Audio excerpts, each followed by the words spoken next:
Vamos lá. Então, a gente vai começar falando sobre o Google Colab, tá? A nossa agenda para essa primeira parte da aula, a gente vai falar o que é o Google Colab e vamos ver algumas funções, as principais funcionalidades através de alguns exemplos, tá? Então, o que é o Google Colab, tá? Então, o Colab, na verdade, ele é um produto do Google, tá?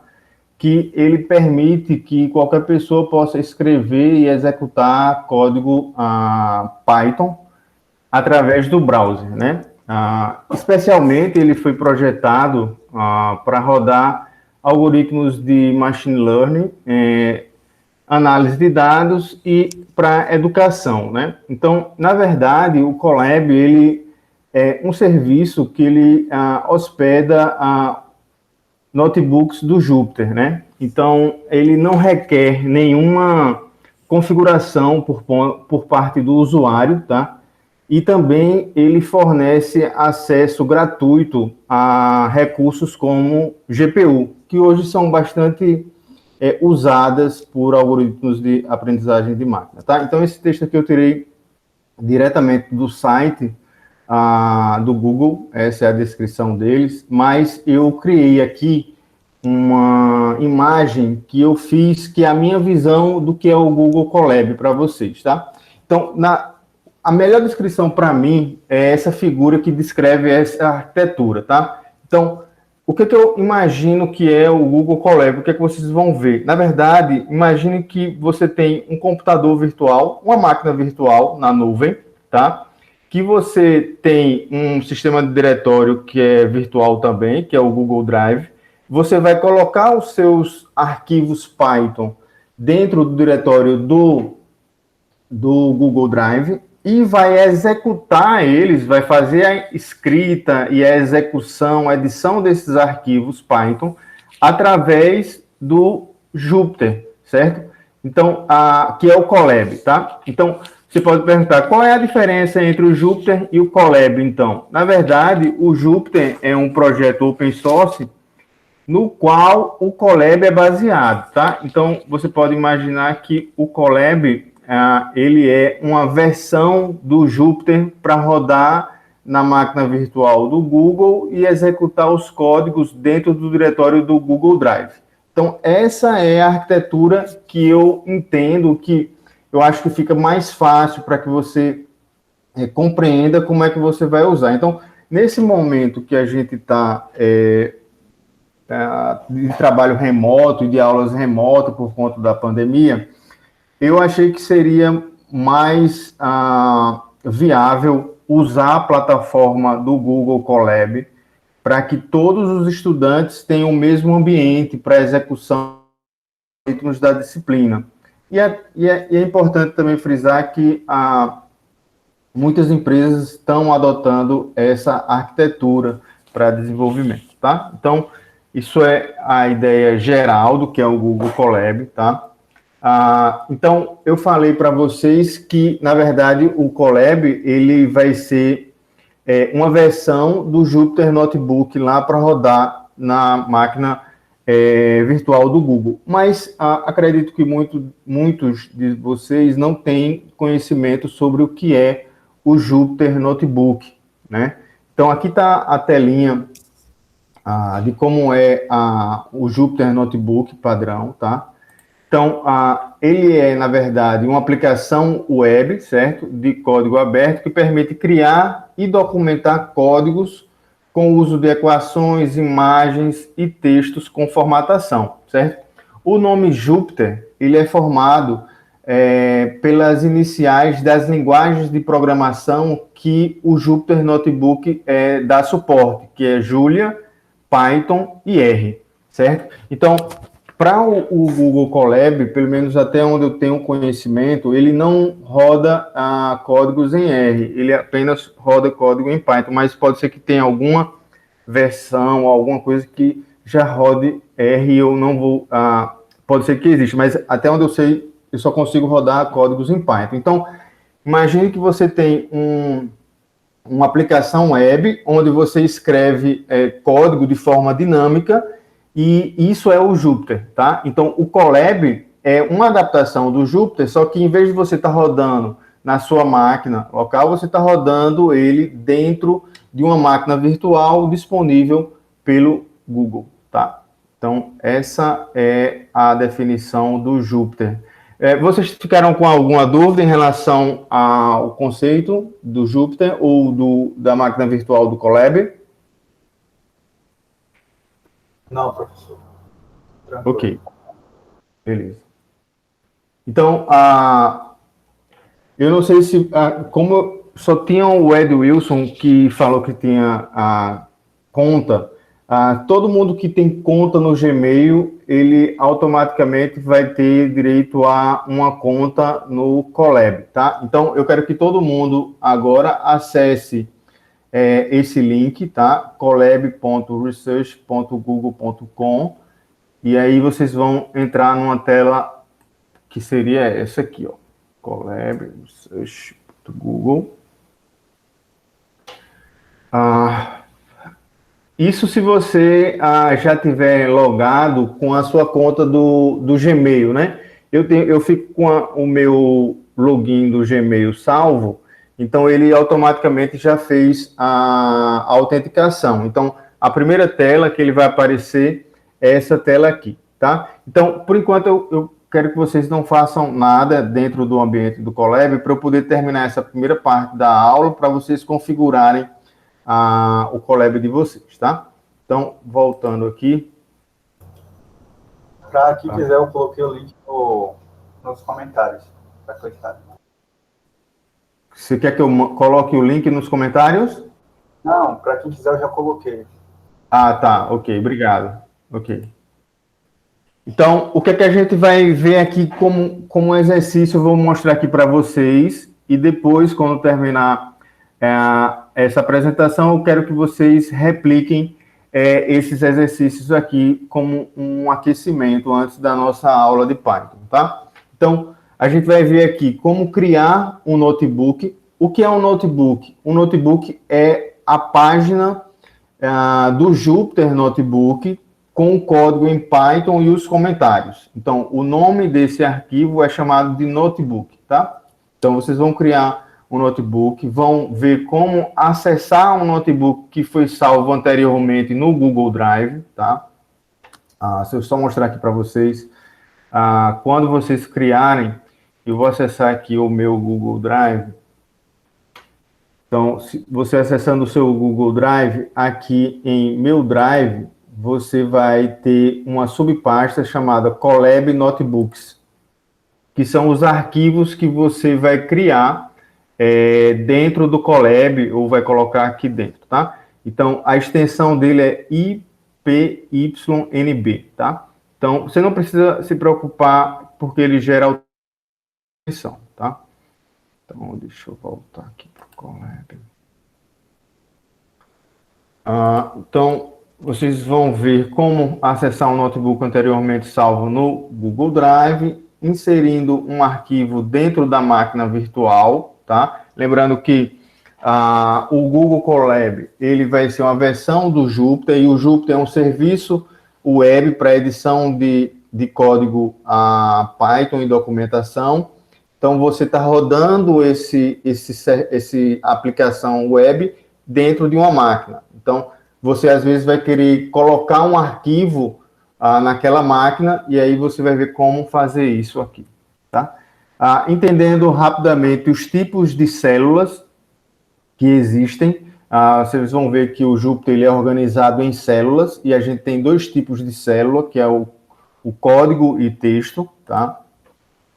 Entendendo a documentação de código, como a gente pode criar hierarquias. Então, primeira parte, como é que a gente cria um notebook, um Jupyter Notebook? Então, quando você fizer logar no Gmail e depois acessar aquele link do Colab, você vai abrir essa tela inicial aqui que eu estou mostrando para vocês. Essa tela ele tem um link, eu não sei, acho que vai depender de que idioma está o seu sistema operacional. O meu está em inglês, então está novo notebook em inglês. Mas acho que para vocês é tranquilo. Então é só clicar no novo notebook que ele vai abrir. Mas existe também uma outra forma, que seria, supondo que você cancelou aquela tela inicial, essa é a tela de apresentação do Colab. Então você pode vir em File, ou arquivo, né? E novo notebook, tá? Então, assim, ele é bem intuitivo, semelhante os principais, a nomenclatura é semelhante às principais aplicações que vocês já estão acostumados a utilizar, certo? O sistema de menu. Aqui na parte superior, onde tem aqui ó, a extensão .ipynb, você pode colocar o nome do arquivo, certo? Então não muda a extensão, porque a extensão é a extensão do Jupyter, tá?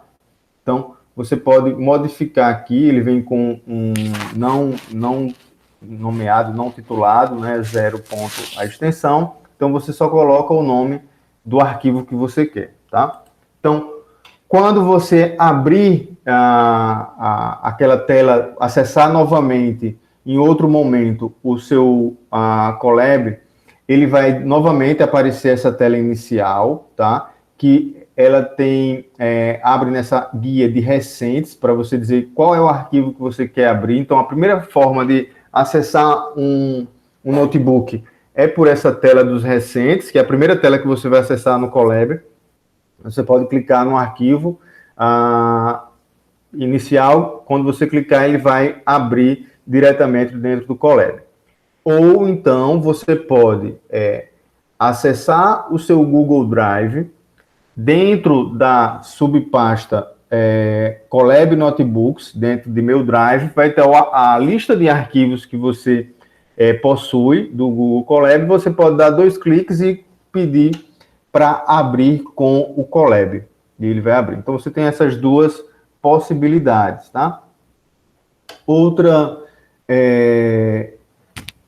funcionalidade relevante que vocês vão precisar durante o curso de vocês, como eu falei para vocês, é fazer o upload de algum arquivo para executar dentro do Google Colab, tá? Então, como eu falei, o Google Colab, ele roda dentro de uma máquina virtual do Google, tá? Então, aqui no frame lateral esquerdo, se vocês observarem, tem aqui tem 4 ícones, tá?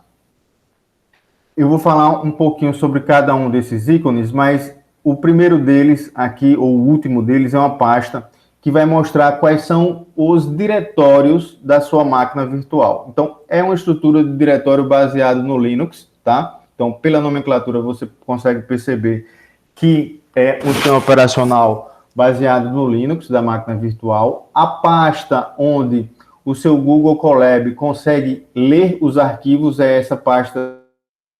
Então, você clica na pasta de conteúdo com o botão direito, vai aparecer esse submenu e tem a opção de upload. Então, você pode fazer o upload dos seus arquivos. Então, eu coloquei um arquivo aqui chamado bar.py, onde você pode depois acessar esse conteúdo dentro do seu Jupyter Notebook, tá? Lembrando que ele é uma máquina virtual, então você pode colocar vários arquivos. Tem algumas limitações que, por exemplo, quando você desliga sua máquina virtual, ela vai perder o conteúdo, tá? E se você não desligar, depois, se eu não me engano, de 12 horas, ela reinicia, tá? Então, toda vez que você vai ter que carregar. Então, é aconselhável que você guarde e só quando for executar, você sobe esses arquivos, tá? Então, falando um pouquinho sobre a parte do Jupyter, a forma de construir o arquivo, né? Então, como eu falei, existem 2 tipos de célula. O Jupyter do Colab, ele é composto por células, certo? Então, existem 2 tipos de célula, a célula de texto e a célula de código. Então, a célula de texto é como se você fosse um HTML, tá? Então, você vai conseguir colocar formatações de texto como negrito, itálico, mudança de cor. Então, você pode editar. É muito importante porque quando você está codificando usando o Colab, na verdade, você também está documentando o seu código. Então, é importante que você documente para que outras pessoas entendam o seu código e até mesmo para você, no futuro, depois de um certo tempo, você não vai lembrar exatamente o que você queria com um determinado trecho do código. Então, é sempre importante você fazer essa documentação. A gente vai falar, vou mostrar um exemplo rápido ao final da aula, e vocês podem tirar dúvida depois sobre a formatação de texto. O outro tipo de célula é de código. Aqui você coloca o código mesmo do Python. Aqui, por exemplo, tem um printf hello world, e aí você tem as células que são do tipo código, você tem esse ícone do play. Você tem que clicar nele para poder rodar o código em Python, tá? Então, deixa eu falar um pouquinho sobre a questão da documentação para vocês. É melhor que eu fale usando o próprio Colab, tá? Então, eu vou criar um arquivo simples aqui. Cliquei lá no New Colab, tá? New Notebook.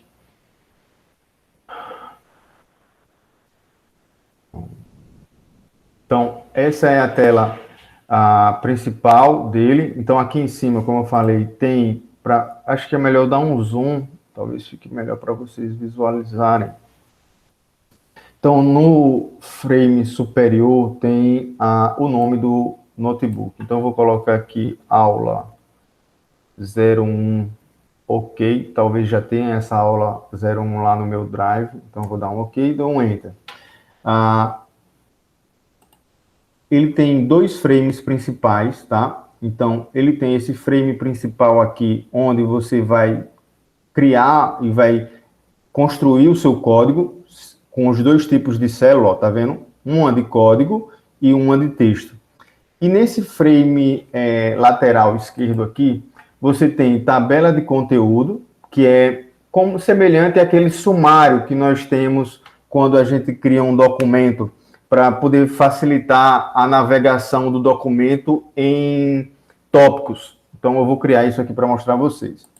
Tem algumas funcionalidades como procurar e substituir.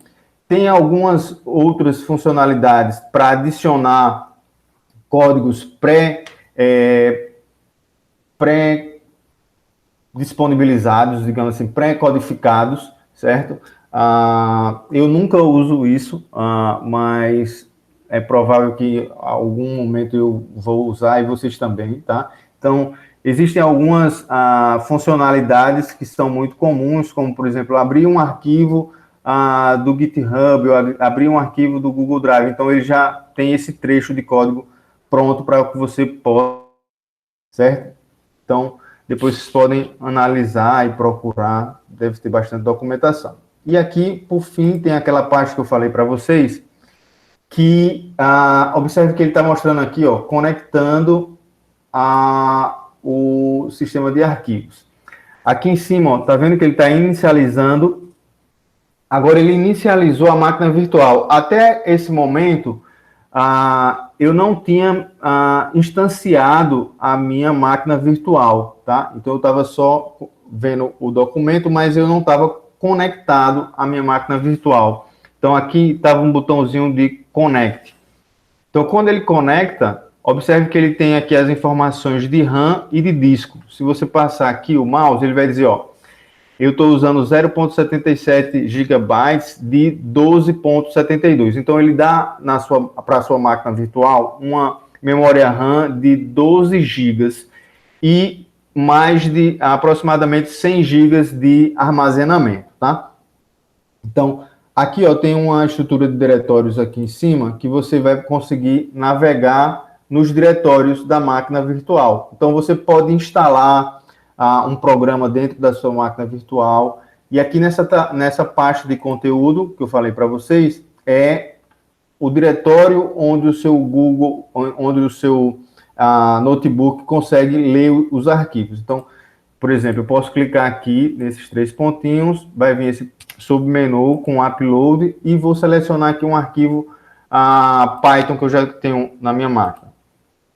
Então, ele faz o upload, ó, se você observar aqui o arquivo já está aqui. Então, eu posso importar esse módulo aqui e usar ele normalmente, tá? Então, voltando para o que eu ia falar agora, essas células que tem esse botão do play, eles representam células de código. Então, eu vou colocar aqui uma célula de texto. Então, você vai sempre adicionando as células nesses botões superiores aqui. Eu vou adicionar aqui uma célula de texto. Observe que ele veio para baixo, eu quero que ele vá para cima. Ele tem esse menu suspenso aqui que você pode mover as células. Então, ele está dizendo, ó, dê um duplo clique para editar. Então, eu vou colocar aqui que a aula é Inteligência Artificial, nome da disciplina aqui. Inteligência Artificial, tá? Eu vou formatar ele, eu quero que esse nome aqui seja em negrito. Então, ele vai, como é semelhante a uma linguagem de marcação, como um HTML, só que você vai clicando aqui e pode ir usando esses botões de formatação e aqui ele vai dando uma pré-visualização. Só que eu quero, vamos voltar aqui para aquela primeira, o primeiro botão, que é a tabela de conteúdos do nosso arquivo. Eu quero que ele seja o nosso tópico principal. Então, aqui, ó, você tem a questão dos cabeçalhos, então, que é por hashtag, tá? Observe que quando eu coloquei essa hashtag aqui, automaticamente ele criou uma seção aqui, tá vendo? Então, se eu quiser criar um novo tópico, um subtópico aqui, eu vou criar aqui um outro subtópico de texto e vou colocar aqui 2 hashtags. Então, vou botar agora aula 01, tá? E eu vou botar ela também em negrito. Tá. Então, quando eu botar, observe que ele colocou uma hierarquia aqui de tópicos e eu posso navegar nele, tá? Então, eu vou criar mais um tópico aqui de texto e eu vou colocar 3 hashtags, tá? Eu vou colocar aqui exercício 01. Então, observe que ele criou essa estrutura aqui, ó, para documentação. E aqui eu posso escrever o meu código em Python.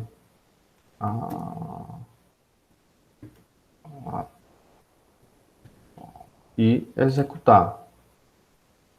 E aqui está o código em Python, certo? Então, a gente vai desenvolver os nossos projetos dentro dessa infraestrutura aqui, tá? Então, voltando aqui, mostrei exatamente isso para vocês, como ele constrói essa estrutura de sumários da tabela de conteúdo para facilitar dentro do seu código, tá? Então, era isso que eu tinha preparado para vocês sobre a apresentação do Google Colab, tá? Vou parar a gravação aqui para a gente passar para o exercício.